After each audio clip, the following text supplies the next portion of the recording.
Egaa barnoonni keenya guyyaa har'aa jechoota irra butaa kan jedhu waliin baranna. Barnoota afaan Oromoo namoonni biyya keessaaf biyya alaa teessanii barnoota afaan Oromoo qubeerraa kaastanii hanga barreessuuf dubbisuu dandeessanitti namoonni barachuu barbaadan karaa lakkoofsa bilbilaa fuula iskiriinii kanarratti mul'atuun akka nuuf bilbiltan gamanumaan isin beeksifna. Namoonni sabskiraayib hin goone sabskiraayib, sheer, foloo gochuudhaan maatii yuutuubii keenya ta'aa isiniin jenna. Egaa hordoftoota keenyaa barnoota guyyaa har'aa kanan isiniif qabadheen dhufeen jiru jechoota irra butaa kan jedhu isiniif qabadheen jira. Jechi tokko akkamitti irra butaa qabaachuu danda'a? Akkamitti irra butaa ta'uu danda'a yoo jenne jecha tokko keessatti yookaan maqaa tokko keessatti irra butaa kan inni ta'uu danda'u yoo qubeen dubbifamaan gosa garaagaraa qubeen dubbifamaan gosa adda addaa kan waliin fakkaanne yoo lama ta'e walitti aanee dhufe jechi tokko maal ta'eera?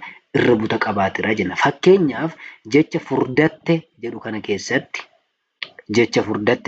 keessatti raan qubee dubbifamaadha, daan qubee dubbifamaadha. Lama ta'anii immoo walitti aananii jiru. Kanaaf as kanatti maal ta'eera? Irra butatu uumameera jechuudha. Irra buta uumameera jechuudha. Inni lammaffaan immoo boonsaa jedha. Boonsaa jecha jedhu kana keessatti irra buta kan uume eenyuudha? Naa fi saadha jechuudha. Naan qubee dubbifamaadha, saanis qubee dubbifamaadha. Lamaanuu qubee dubbifamaa ta'anii immoo gosa garaa garaati. Walitti aananii dhufanii jiru waan ta'eef irra buta uumaniiru jechuudha. Boonsaa. Asittis jecha sadaffaa kanarratti kunuunsa diimaa kana gaafa ilaallu boonuntuu jedha. Boontuu jechi jedhu kuni irra buta qaba.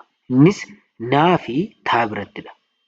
Naa fi taa biratti irra butatu uumamaa kan biraadha. Taanis qubee dubbifamaa kan biraadha. Irra butatu uumameera jechuudha. Boonuntuu. Kanaaf jechoota armaan gadii waliin haa ilaallu. Sabboonuntuu. Gartuulee.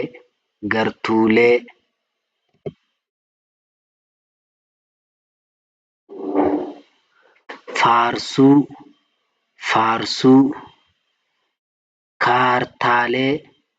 Kaartaalee. Burtukaanee. Sirboota. Furtuulee. Agamsa.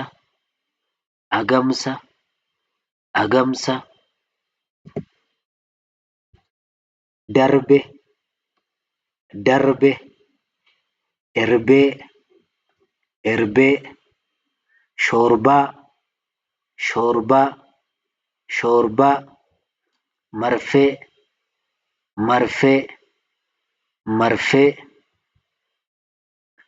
Gartuu.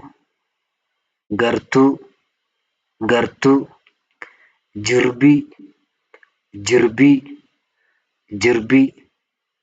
Marqaa. Jaarsa. Egaa hordoftoota keenya namoonni biyya keessa biyya alaa teessanii barachuu barbaadan kunoo lakkoofsa bilbilaa fuula iskiriin kanarratti nuuf bilbilaa. Karaa waasaappii, karaa immoo karaa zuumii, karaa telegiraamii yoo nu bilbiltan nu argachuu dandeessu. Kanaaf hanga torban mata duree barnoota afaan Oromoo kan biraatiin wal arginutti bakka gaarii tura.